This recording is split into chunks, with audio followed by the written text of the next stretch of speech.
The smell of stale tobacco, oilskin, and fear filled the Admiralty's air department that spring of 1940. The Battle of the Atlantic had begun in earnest, and the grey convoys steaming from Halifax and New York were dying faster than new ships could be built. Merchant sailors joked bitterly that they were sailing into the Atlantic to drown for sixpence a day. The jokes masked a crisis that, in the measured phrases of war cabinet papers, threatened the sinews of survival. Captain Mervyn Sharp Slattery, Royal Navy, Director of Air Materiel, was 50 years old and out of patience. He had served on carriers when the Fleet Air Arm was young, had watched bureaucrats smother innovation in committees, and had grown to despise the phrase, "not practicable." What he proposed that spring was, to his colleagues, precisely that, not practicable. Slattery's idea was simple enough to seem absurd. Take a grain ship or an oil tanker, retain its cargo spaces, and lay a flight deck across the length of the hull. No hangar, no complex arresting gear, just a flat surface strong enough for a few aircraft to land and refuel. The plane's stringbag fairy swordfish biplanes, slow but reliable, could take off with depth charges or small bombs to drive away or destroy submarines stalking convoys. The ship would remain under merchant command, carrying wheat, fuel, or ore, but would carry its own air umbrella as well. To the Admiralty's senior staff, it was preposterous. The Royal Navy's carriers were capital ships, armoured, fast, and purpose-built. A converted merchantman was beneath professional dignity. One staff note scrawled across Slattery's memo summarised the consensus: a crank scheme, impracticable and unsafe. Another added, merchant vessels are too slow for air operations. Landing accidents would cripple convoy speed. But Slattery had data on his side, and he wielded it with relentless calm. By April 1940, the U-boat arm had sunk more than 280 ships, nearly 1.2 million tons of cargo, since the outbreak of war. The British Isles were consuming imported food and oil faster than shipping could replace. The Admiralty's own projections, circulated under most secret headings, warned that if sinkings continued at the current rate, Britain's fuel reserves would reach critical low by early 1941. The escort destroyers and corvettes being rushed from the yards could defend a convoy's perimeter, but they could not see beyond the horizon. Aircraft could. He argued that air cover need not be elegant to be effective. A single plane overhead forced a submarine to submerge, cutting its speed and range.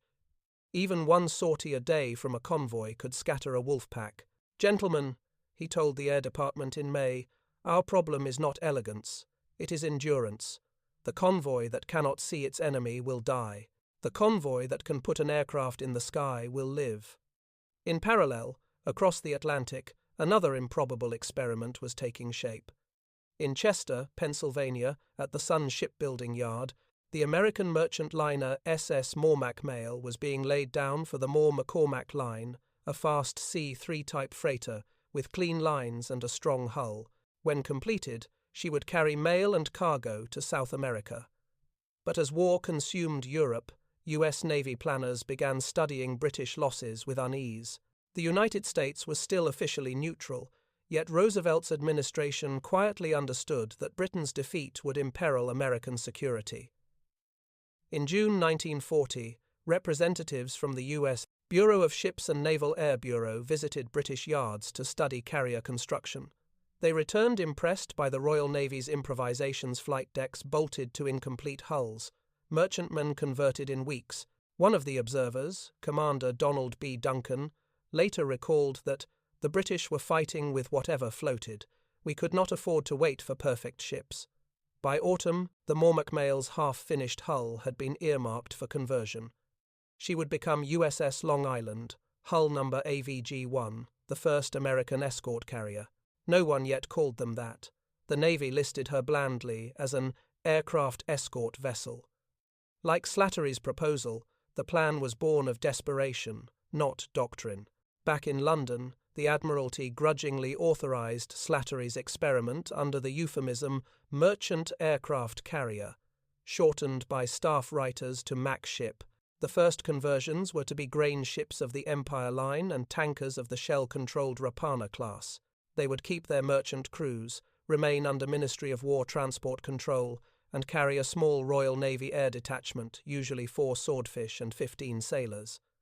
The Navy's ship constructors protested. The deck will interfere with cargo loading. The merchant masters will refuse naval discipline. A wooden flight deck over a tank full of fuel is insanity. But the need was immediate. In the first half of 1940 alone, the North Atlantic claimed 1,600,000 tons of shipping. Each month without air cover cost Britain more ships than its yards could launch. Slattery's persistence and Winston Churchill's personal impatience with bureaucratic obstruction finally forced the issue. In October 1940, the first order went out. Convert one grain carrier for experimental service, using existing materials and the simplest deck design possible. The conversion cost barely £150,000, a fraction of the £2 million required to build a single destroyer. Across the Atlantic, Roosevelt was pushing a similar gamble on American industry. He told Navy Secretary Frank Knox in September, "We must have air decks on everything that floats. The U-boats will not respect our neutrality." Within weeks, U.S.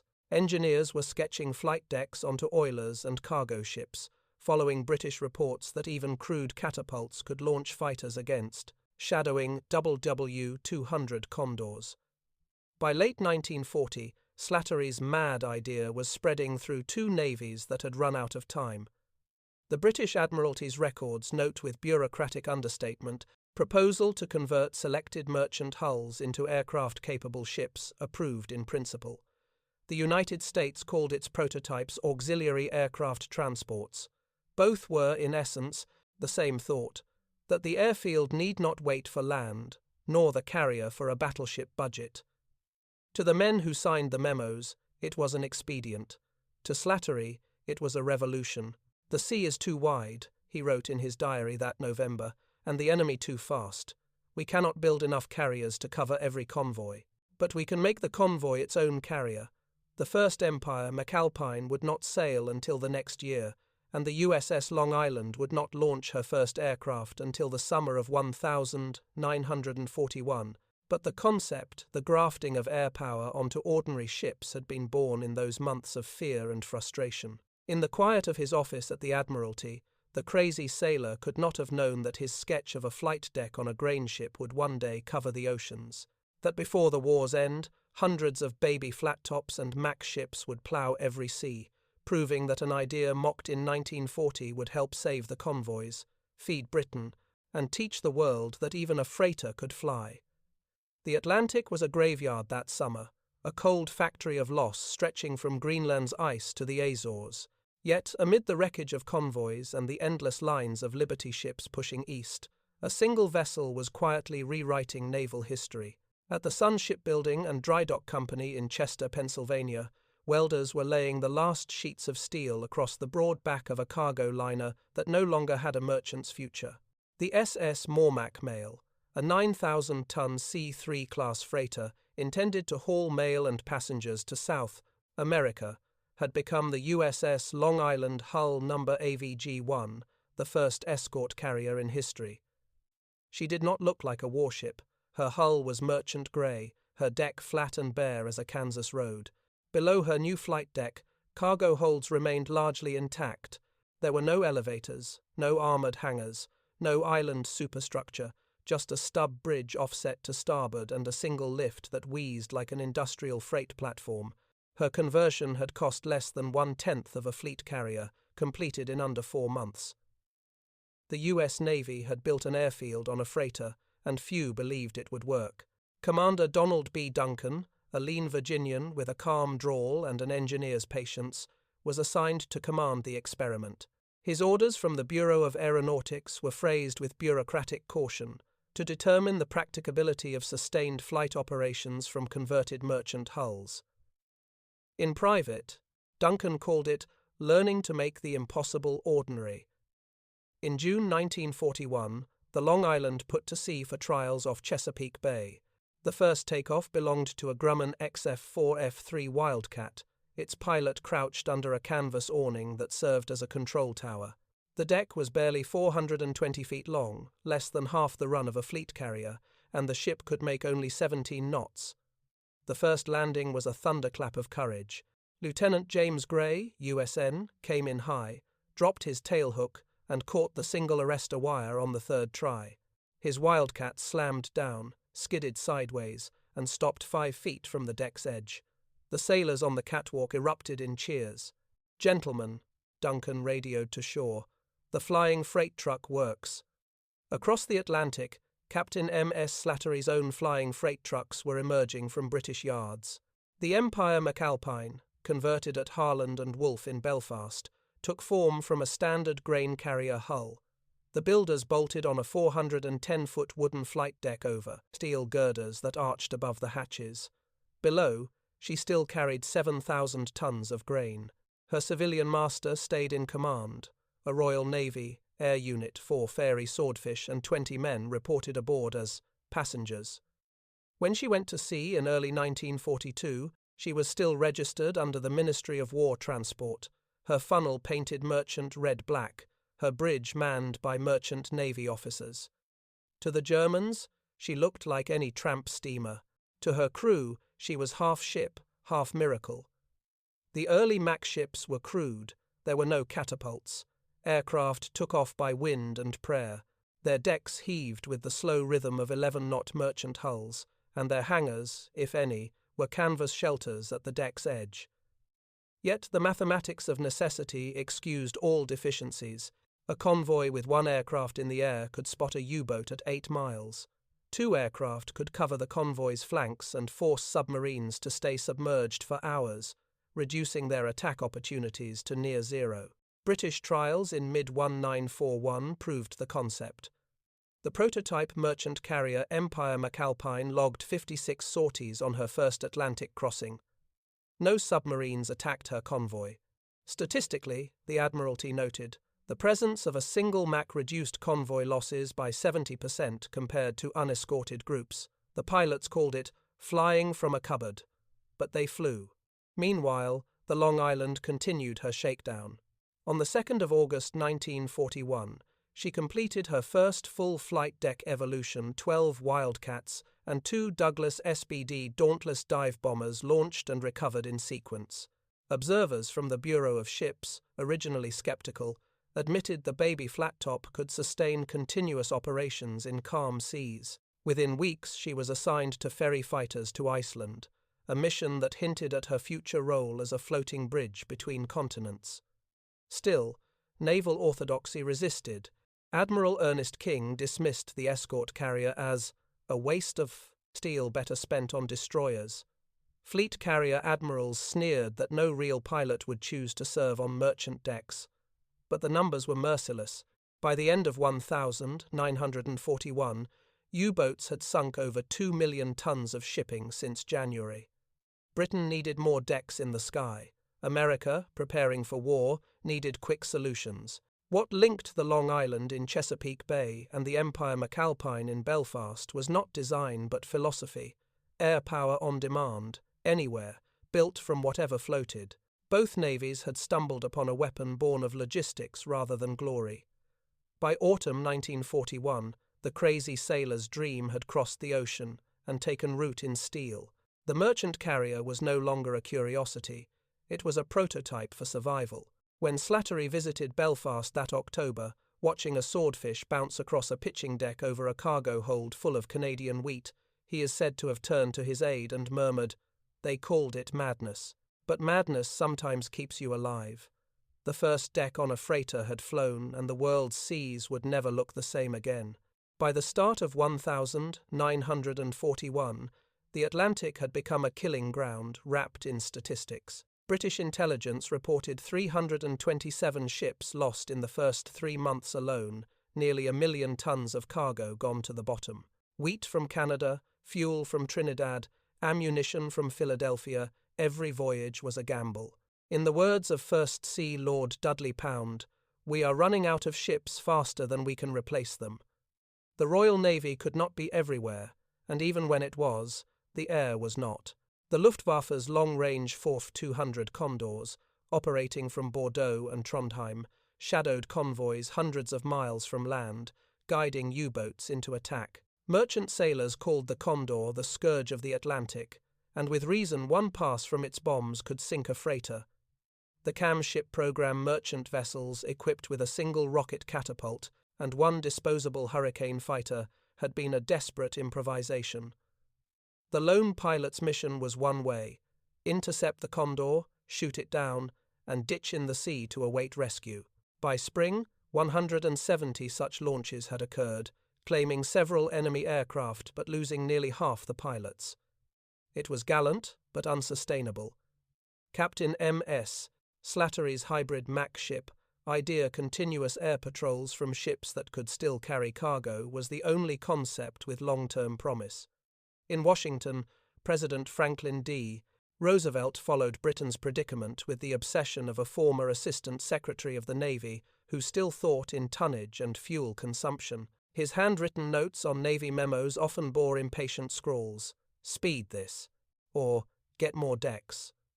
Roosevelt understood that air power at sea was no longer a luxury but a necessity, and that industrial speed, not perfection, would decide who owned the oceans. He convened the first short-deck meeting at the White House in January 1941.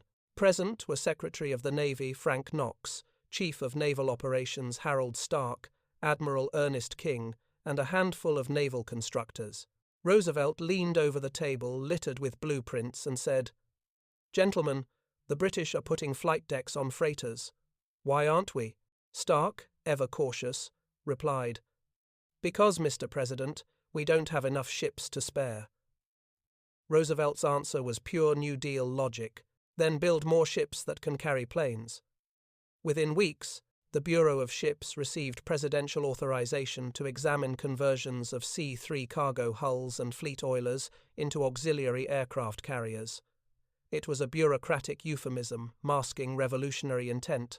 A memorandum from the Bureau dated the 12th of March 1941 summarized the task: to develop small, inexpensive carriers capable of escorting convoys and transporting aircraft, utilizing existing merchant or oiler hulls. The first, conversion, Mormac Mail, already becoming USS Long Island, proved the concept. Now Roosevelt wanted dozens. The Navy's industrial partners, Sun Shipbuilding, Newport News, and the emerging Kaiser Yards, were ordered to study how many hulls could be converted without disrupting other war programs. The challenge was political as much as technical. Fleet carrier officers scorned the little ships as jeep carriers. Admiral King remarked that their short decks were better suited for mail than warplanes. But Roosevelt was relentless. He pointed to production figures. Japan had launched 6 fleet carriers, the United States only 3. "Gentlemen," he told Knox, "we need airfields at sea faster than we can build them. If it floats, and we can land a plane on it, it's a carrier." American engineers began sketching at frantic pace. Sun Shipbuilding at Chester produced the Long Island. Western Pipe and Steel in San Francisco worked on converting Maritime Commission's C-3 hulls into future escort carriers Charger and Bogue. Their designers stripped away luxury accommodations, replaced them with open hangars, and installed 440-foot flight decks of reinforced wood. Each carried roughly 24 aircraft, usually F-4F Wildcats and TBF Avengers, enough to defend a convoy or ferry fighters across oceans. While America accelerated, Britain's Ministry of War Transport quietly adopted Slattery's scheme at scale. The first order called for 19 Mac ships, 9 tankers, and 10 grain carriers. The conversions cost a fraction of a warship and could be done in regional yards far from bomber range. A ministry memo from May 1941 described them as hybrids, merchantmen first, airfields second, but both indispensable. By late summer, Roosevelt's pressure was paying dividends. The Navy formally created the escort carrier (CVE) designation, separating them from fleet carriers (CV). Construction time averaged 5 months per ship, half that of larger carriers. The U.S. Maritime Commission reallocated 50 hulls for future conversion, anticipating American entry into the war. Industry responded with the same factory logic that would soon define U.S. war production. Standardization was key. The C-3 merchant hull was used like a template. At peak, an escort carrier required only 65,000 parts, compared to nearly 250,000 for a fleet carrier. The U.S. Navy estimated a cost of $5.5 million per CVE versus $78 million for an Essex class, a staggering ratio of efficiency. The MAC program in Britain advanced with similar speed. By September 1941, Harland and Wolff, Burntisland, and Smith's Dock were converting grain ships into hybrid vessels within 12 weeks apiece.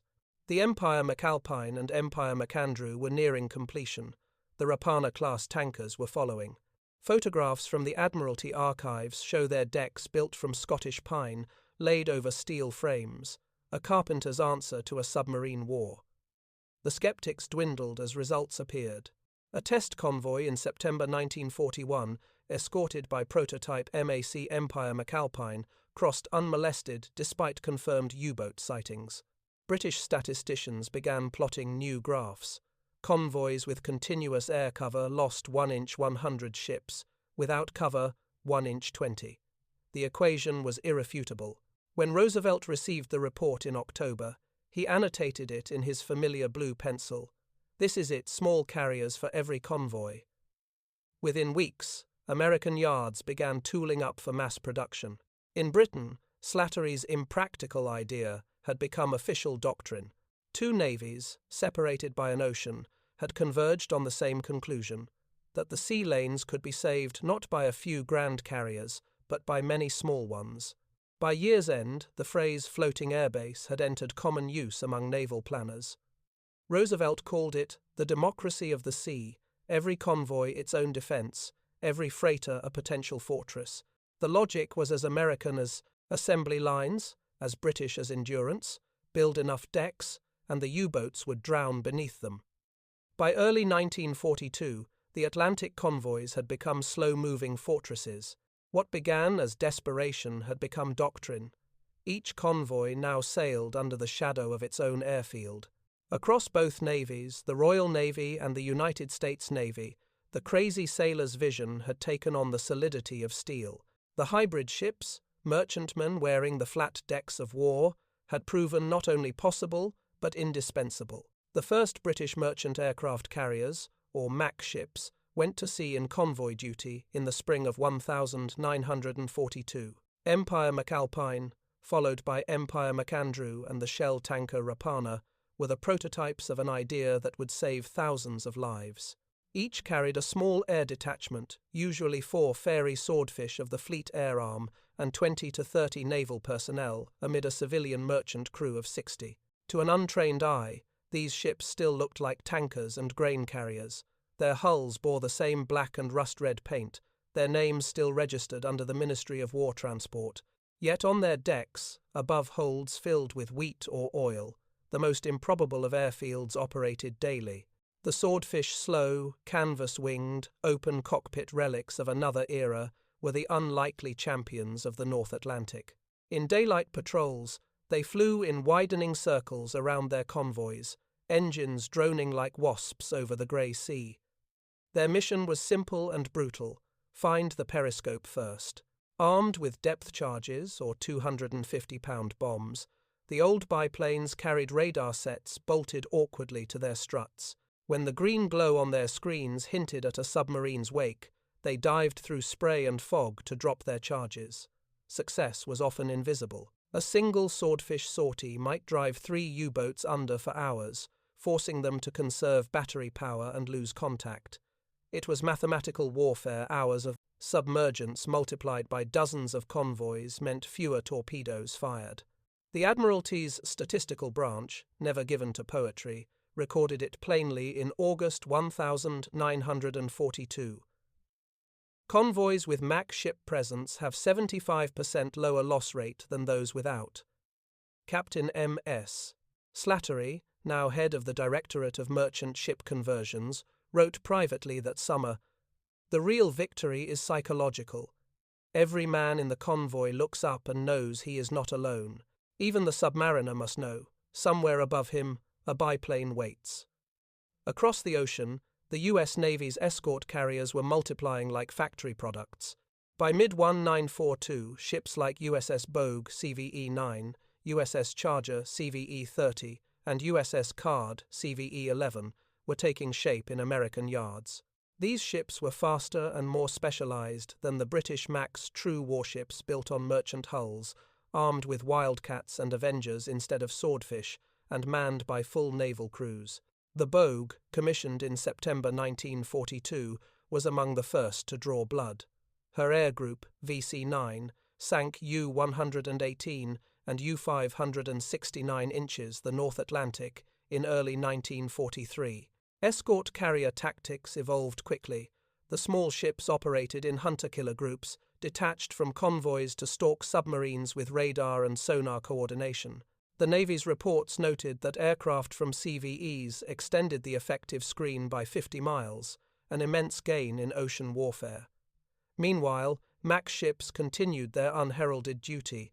Their Swordfish crews flew from decks slick with oil and frost, landing on wooden planks barely longer than a football field.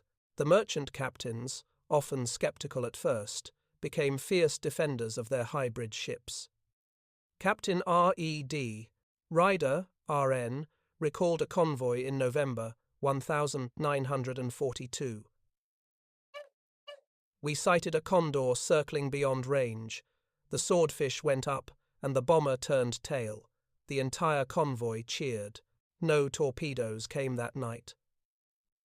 In the United States, production efficiency reached industrial poetry.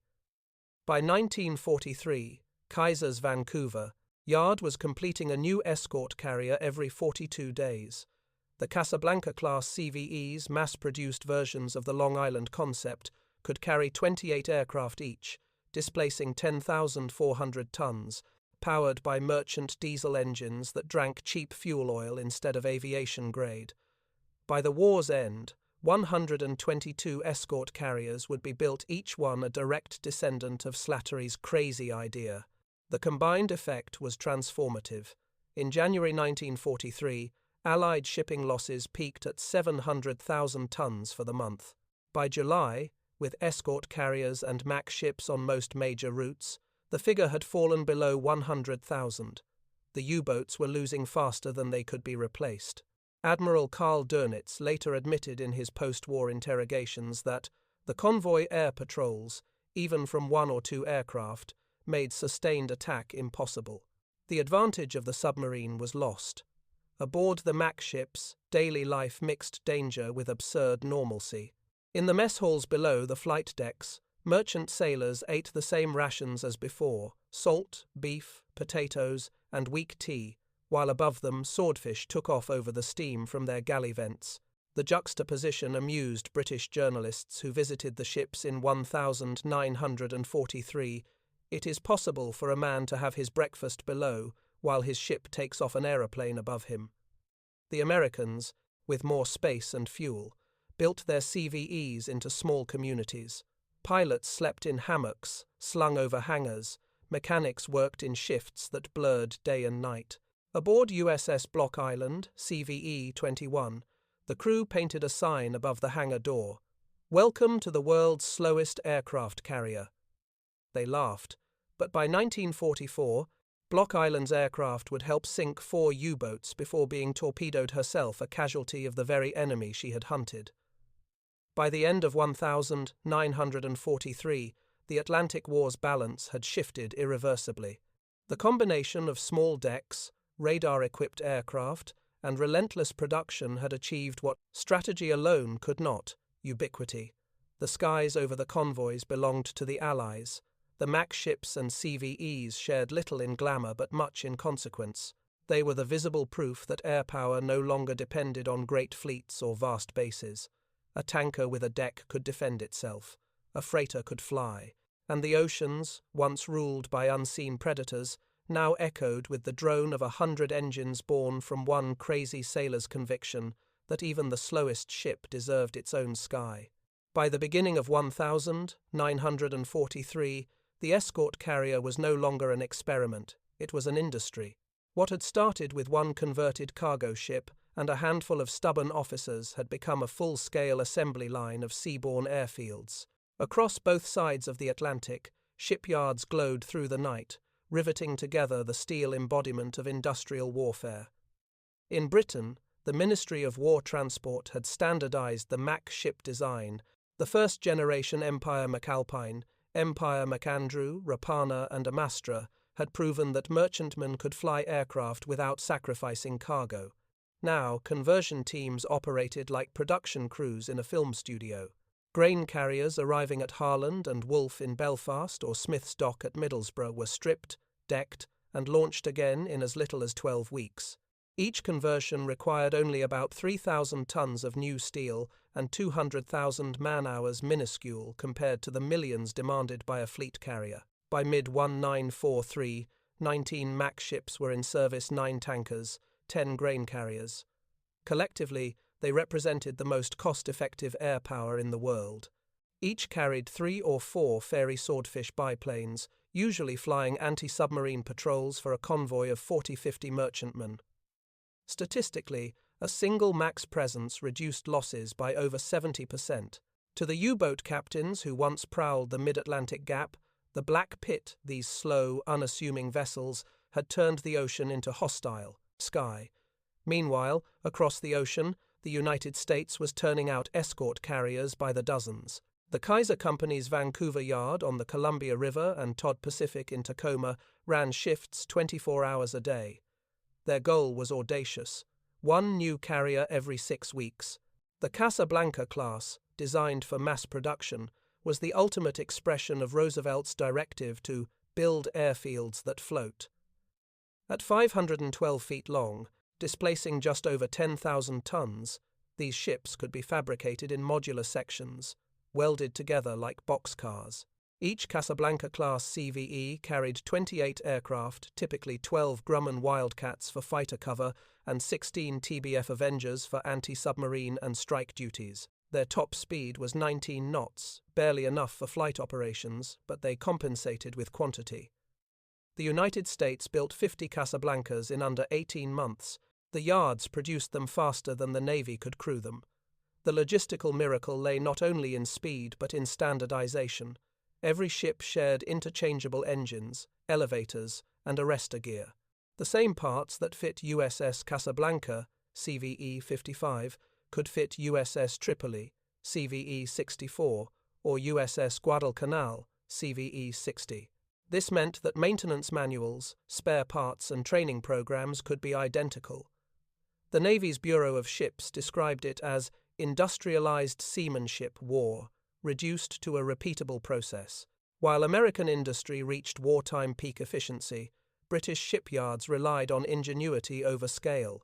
A Mack ship's flight deck was simple: a 410-foot stretch of timber over the cargo hatches, braced by steel arches. There were no hangars. Aircraft were lashed down under canvas. Maintenance was done in the open, amid sea spray and soot. The aircraft crew's barely 24 men shared quarters with civilian engineers and stevedores. In bad weather, swordfish were hauled below using jury-rigged cranes. Yet, despite their crude design, the Macks were relentlessly reliable. They could steam 10,000 miles on a tank of oil, carry 7,000 tons of cargo, and still launch aircraft in 10 minutes. What the Macks lacked in sophistication, the CVEs made up for in versatility. By mid-1943, they were no longer limited to convoy protection. The U.S. Navy began deploying them as training carriers, aircraft ferries, and amphibious assault support ships. At Quonset Point, Rhode Island, newly minted naval aviators qualified by landing on USS Charger CVE 30, often 100 times a day. In the Pacific, USS Nassau CVE 16 delivered replacement fighters to Guadalcanal, while USS Copiahy CVE 12 ferried bombers to Espiritu Santo. Their effect on logistics was revolutionary. A single CVE could deliver 3,000 tons of aircraft, munitions, and spare parts directly to a combat zone without relying on fixed bases. Admiral Chester Nimitz later called the escort carrier the most flexible single-ship type ever built. Numbers told the story of industrial ascendancy. By the end of 1943, the United States had 45 escort carriers in commission, with 60 more under construction. Combined, they carried nearly 1,200 aircraft, roughly the equivalent of 5 Essex-class carriers. The total cost equaled that of just 7 fleet carriers. The Admiralty's North Atlantic statistics completed the picture. U-boat sinkings rose from 15 inches January 1943 to 41 by July, while Allied merchant losses fell below pre-war averages. The hunters had become the hunted. For the men aboard, this victory was lived one takeoff at a time. The flight deck crews of USS Bogue and Empire McAlpine alike battled wind, ice, and exhaustion. A gust too strong or a wave too steep could end in tragedy. Yet their work never paused. In one 30-day period, Bogue's squadron VC-9 logged 1,200 sorties, more than any fleet carrier on the Atlantic station. Visitors who stepped onto a Mac ship were struck by the surreal coexistence of peace and war. Below deck, engineers managed cargo holds filled with grain or crude oil. Above them, aircraft idled with torpedoes slung beneath their wings. A Times reporter in 1944 wrote, "It is a world where the smell of aviation fuel mixes with wheat dust, where sailors and farmers share the same deck against the same enemy." By 1944, what had once been the madman's idea was now the backbone of Allied naval power. Roosevelt's bet on quantity over grandeur had paid off. Britain had its skies back over the Atlantic. America had discovered a way to project air power anywhere the ocean reached. The war had turned into a contest of production, and the factory of small decks no longer a stopgap, but a system was winning. Every new hull launched from the Columbia River or the Clyde was another mile of sky wrested back from the enemy. The lesson, written in steel and rivets, was as clear as the wake of a Mac ship at dawn. In modern war, victory could be mass-produced. By early 1944, the war in the Atlantic had entered its final, lethal phase. The wolf packs that had once prowled the mid-ocean now hunted blind, driven under by aircraft whose engines they could not hear until it was too late. The ocean, once their kingdom, had turned against them. The reason was not a single weapon or tactic, but a convergence of air, radar, and production, every convoy now shielded by its own flying fortress at sea. The escort carrier groups, hunter-killer teams, as the Americans called them, had become the most efficient submarine destroyers in history. Operating in loose packs of their own, each group consisted of 1 CVE and 4 to 6 destroyer escorts.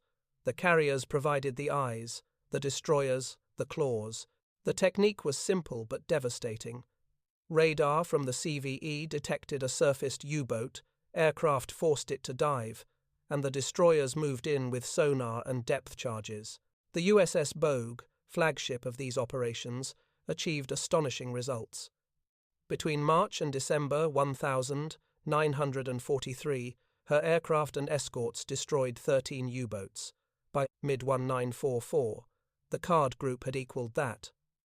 In May, Block Island, CVE-21, sank U-66, only to be torpedoed herself 2 weeks later by U-549, a rare German success.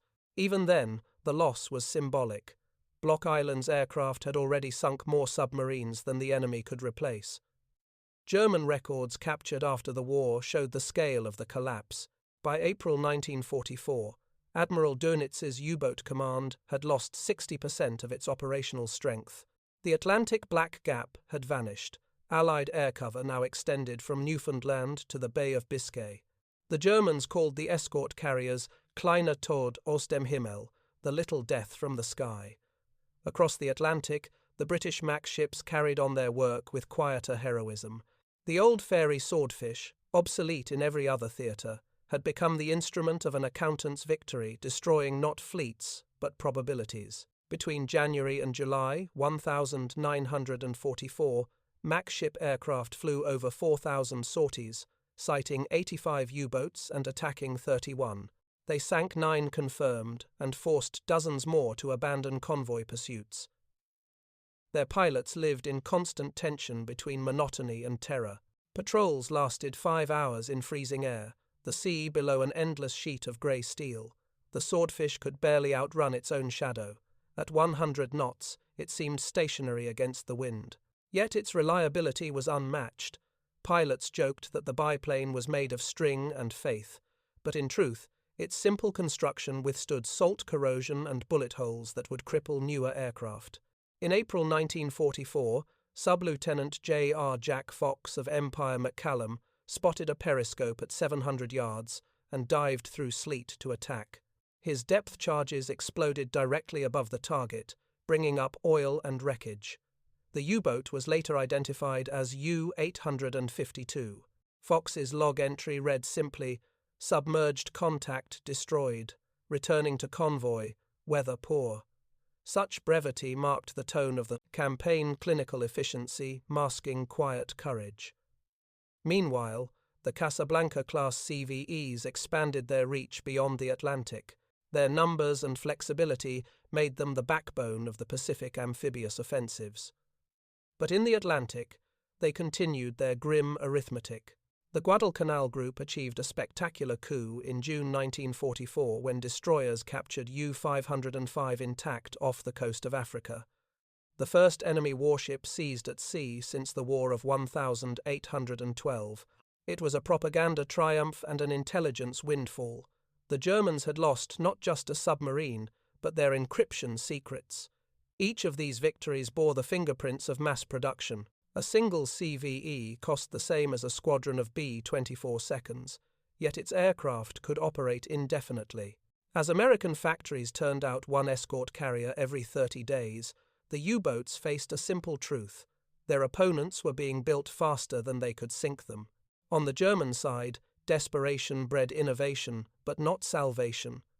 The Type XXI Electroboot, the first true submarine capable of high underwater speed, came too late. Only a handful launched before the war ended, and none reached combat.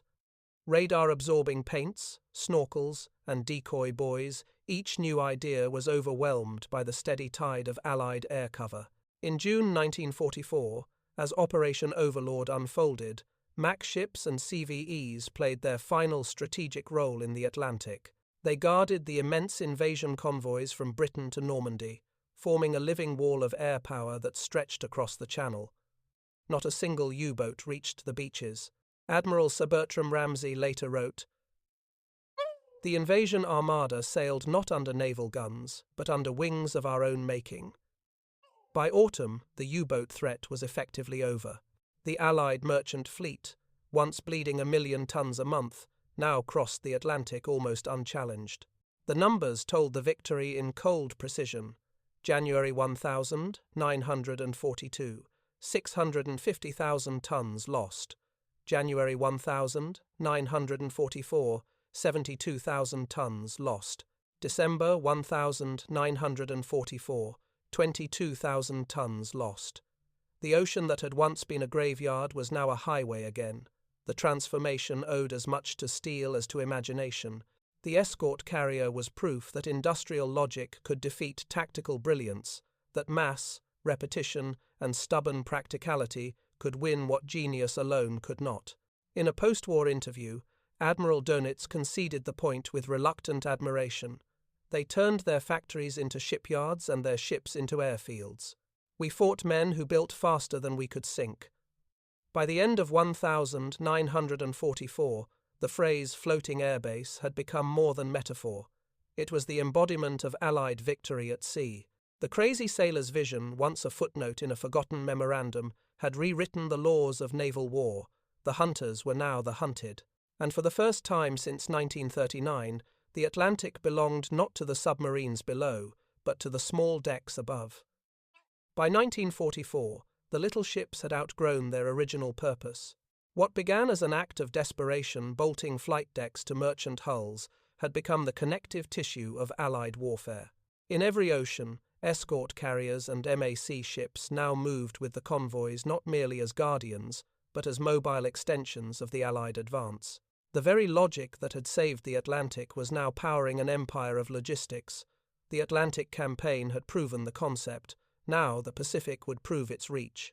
The distances dwarfed those of the European War, 1,000 miles from one atoll to the next, each more remote than the last. No land base could cover them all. The United States Navy's fast carrier task forces, the Great Essexes and Intrepids, could strike anywhere, but they needed a shadow fleet of smaller decks behind them, carrying fuel, replacement aircraft, and supplies. Escort carriers filled that void perfectly. The Casablanca-class CVEs, churned out in record numbers, became the backbone of these operations. From the Gilberts to the Marianas, they sailed in what the fleet called carrier convoys, each one a floating ecosystem: engineers, oilers, repair ships, and the little CVEs that guarded them. The big fleet carriers would fight the battles. The escort carriers would make sure they could keep fighting tomorrow. In January 1944, during Operation Flintlock, the assault on the Marshall Islands, USS Sangamon, Suwannee, Chenango, and Santee, converted oilers turned carriers, provided continuous close air support for the first time in history. Their aircraft, mostly FM-2 Wildcats and TBF Avengers, flew hundreds of sorties against shore targets, strafing gun pits and bombing pillboxes. For the Marines landing at Roy Namur and Kwajalein, the difference was immediate. The little carriers were always there, recalled Corporal Don McEwen of the 4th Marine Division. If you could hear engines overhead, you knew they were ours.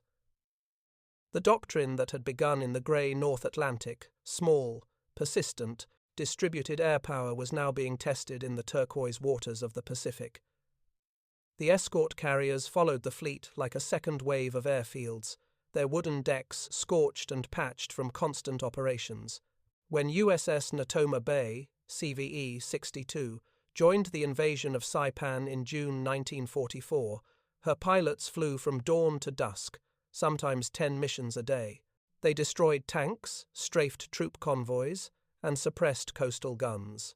The after-action report from Task Group 52.14 summarized the lesson. Close support from escort carriers has supplanted heavy bombardment as the decisive preliminary to assault. Back in the Atlantic, the British MAC ships were reaching their quiet twilight.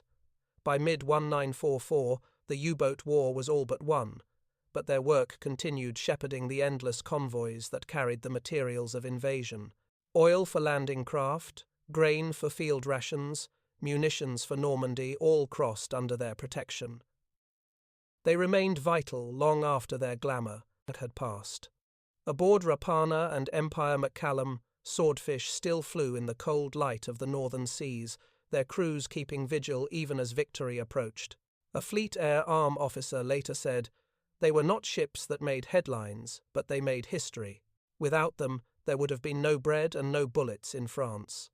Meanwhile, the escort carriers in the Pacific were fighting battles of terrifying intensity. During Leyte Gulf in October 1944, 6 escort carriers, Fanshawe Bay, White Plains, Kalinin Bay, Kitkun Bay, Gambier Bay, and St. Lo formed Taffy 3, a task unit of 16 destroyers and destroyer escorts.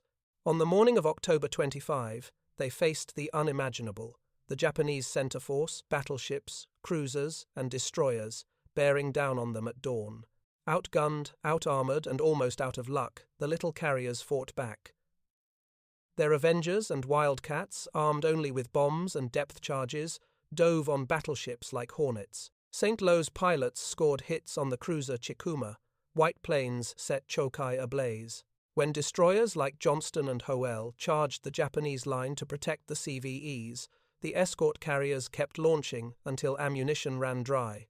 The battle ended in a miracle of defiance. Gambier Bay and St. Lo were lost, but the Japanese fleet withdrew, convinced they had faced a major carrier task force. Rear Admiral Clifton Sprague, commanding Taffy 3, summed it up in his report. These jeep carriers, which were never meant to fight battleships, fought them and turned them back. They proved that courage and industry together can do the impossible. By early 1945, the escort carriers had become indispensable. They supported every amphibious operation from Iwo Jima to Okinawa, their planes providing air cover, anti-submarine patrols, and close air support. At Okinawa, 18 CVEs formed a screen around the invasion fleet, an airborne shield that endured months of kamikaze attacks. USS Sangamon was struck by a suicide plane on May 4th. Her deck a furnace of burning avgas. Her crew fought the fires for 24 hours, saved the ship, and resumed flight operations 2 days later. The statistics by war's end were staggering. The U.S. Navy had built 122 escort carriers, more than all other carrier types combined. They flew over 500,000 combat sorties, sank 60 U-boats, and destroyed or damaged over 400 Japanese ships. The Royal Navy's 19 MAC ships alone escorted 4,000 convoys and logged more than 12,000 aircraft sorties. Yet their legacy was measured not only in tonnage sunk or missions flown, but in a principle proven beyond doubt, that air superiority could be decentralized, multiplied, and made ordinary. After the war, Captain Slattery, now an admiral in quiet retirement, summed up his mad idea with characteristic understatement. All I wanted was to give every ship a bit of sky. He had done far more than that. By 1945, every ocean on Earth bore the echo of his vision. Tankers and freighters reborn as airfields, warships built by the thousands, and a generation of sailors and pilots who had learned that victory was not born from brilliance alone, but from persistence made of steel, wood, and courage. The escort carriers had started as stopgaps. They ended as the backbone of victory.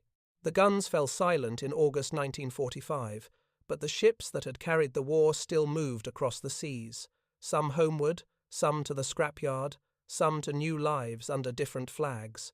Among them were the strange hybrids that had once been laughed at by admirals and shipwrights alike. The escort carriers and merchant aircraft carriers born from panic and improvisation now sailed as monuments to a revolution in naval thinking. When the war ended, the U.S. Navy possessed 122 escort carriers, 50 of which had seen active combat in either the Atlantic or Pacific. Of those, nearly half were still at sea on VJ Day, ferrying home prisoners of war, aircraft, and thousands of servicemen. The decks that had launched Wildcats and Avengers now bore the tread of men in civilian shoes, bound for ports from Pearl Harbor to San Francisco. USS Casablanca, first of her class, made 7 voyages repatriating troops before she was struck from the Navy list in 1946. The British MAC ships, too, transitioned almost seamlessly from war to peace. Their civilian routes made the conversion simple. Remove the aircraft equipment, refit the crew quarters, and they were once again tankers and grain carriers. Rapana returned to shell service as an oil tanker. Empire McAlpine went back to hauling Canadian wheat across the Atlantic.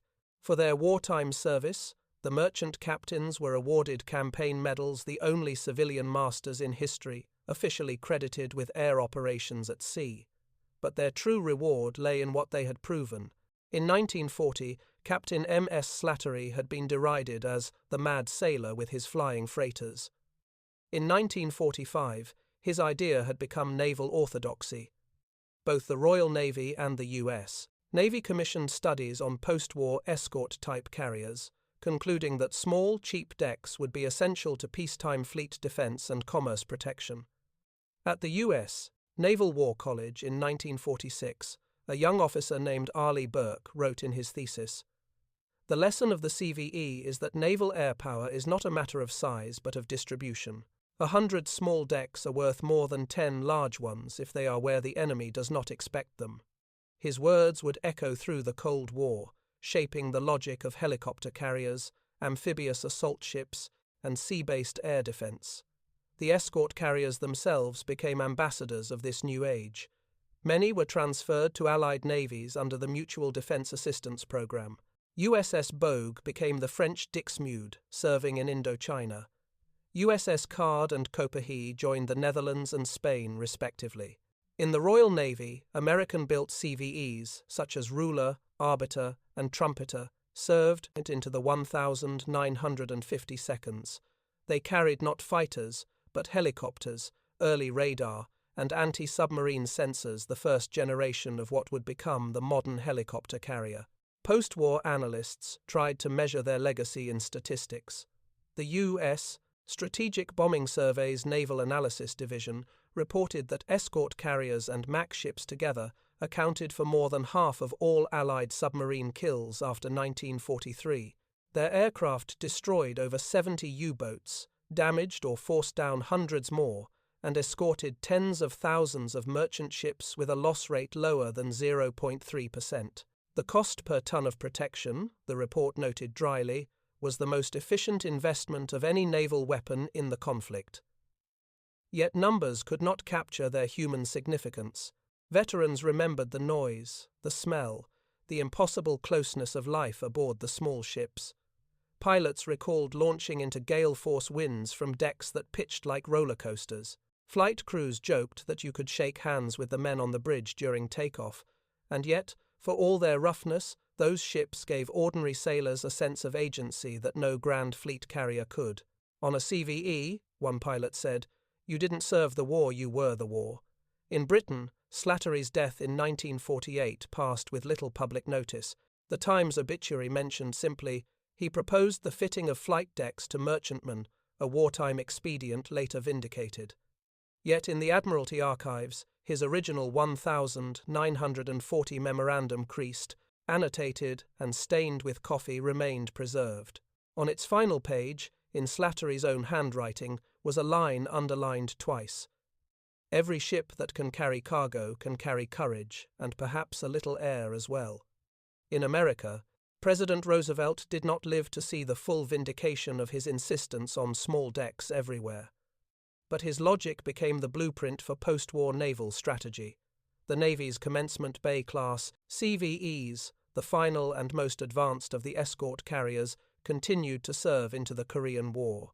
Their descendants would evolve into the Iwo Jima and Tarawa class amphibious assault ships, proving that the idea of the floating airbase was not just a wartime emergency, but a permanent transformation. By the 1982nd, when naval historians gathered for the Pacific Theater Veterans Reunion in Hawaii, even former skeptics had changed their tune. Admiral Thomas Sprague, who had commanded Taffy 3's escort carriers at Leyte Gulf, stood before an audience of grey-haired sailors and said simply, "They called them jeep carriers. But when the big ships couldn't come, it was the jeeps that did the job." Across the room, surviving crewmen from Empire, McAndrew and Rapana nodded in quiet agreement. Today, the lineage of the crazy sailor's idea endures in every ship that carries aircraft without being called an aircraft carrier, amphibious assault ships, helicopter docks, even drone carriers. The same logic applies. If it floats and has a deck, it can fly.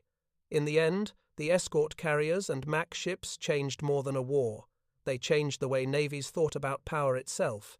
They proved that innovation need not begin in laboratories or grand admiralties, but in the restless mind of a single officer willing to be laughed at and a world industrialized enough to build his dream faster than the enemy could shoot it down. The Atlantic and Pacific now lie quiet, but the idea still sails on every ocean. That the sea is not just a place for ships, but for airfields made not of concrete, but of courage and steel.